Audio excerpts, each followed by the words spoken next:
Odin's Orc Yule Visit by Toecutter. 'Twas the last night of Orc Yule, and in the great hall the orcs were all sleeping, the big and the small.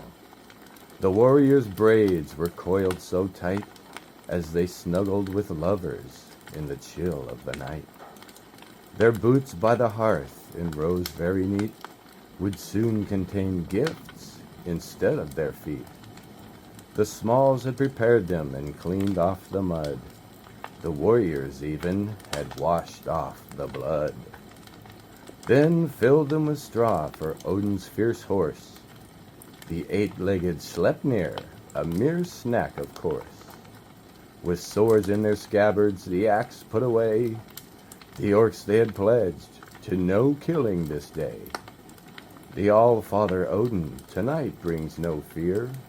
That wandering traveler, the Lord of the Spear, brings gifts to his children, the young and the old, a year filled with bounty and reprieve from the cold. The evergreen tree stands erect in the hall, bearing trinkets and treasures placed there by all. For 12 days of feasting and drinking and glee, they told stories, sang songs, and danced round the tree. It's promised that life shall return in the spring. To All-Father Odin a prayer they would bring. Now in the hearth the warm fire burned low. Upon two small orcs it cast a soft glow. They'd woke in the night to answer the call, now tiptoed their way across the great hall. When just about ready to crawl into bed, they heard a small scuffle and a bump overhead. A slide, then a scrape, then a thud by the door. The look that they shared said, "It's Odin for sure." They dove to the tree and hid in its limbs and watched as All-Father let himself in. His ravens of black were right at his side.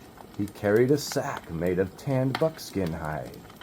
His cloak was robust to brace from the cold, but the rest of his clothes looked scruffy and old. He made no more sound as he moved with his load. He floated on feathers or maybe tiptoed. At the neat line of boots he set his sack down. Then he opened it up and he rummaged around. He gathered the straw, a good snack indeed, for mighty Sleipnir, his eight-legged steed. Then into each boot he placed quite a thing, and gave a soft grin at the joy it would bring. And when he had filled each boot from his sack, he started to leave it slung on his back. But he stopped at the tree, and he gave it a look. The small orcs in its limbs sort of trembled and shook. Then they saw his one eye, and it gave them a blink. No, that blink was too hard. He'd gave them a wink.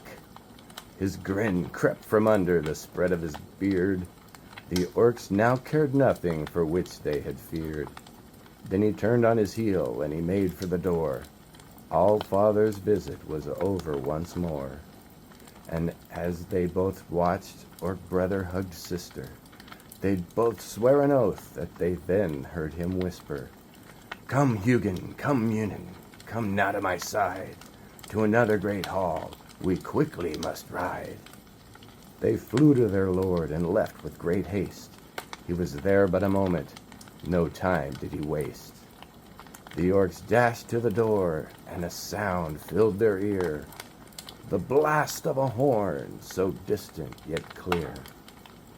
Then a voice on the wind, like a howling wolf's call, "Blessed Orc Yule to one, blessed Orc Yule to all."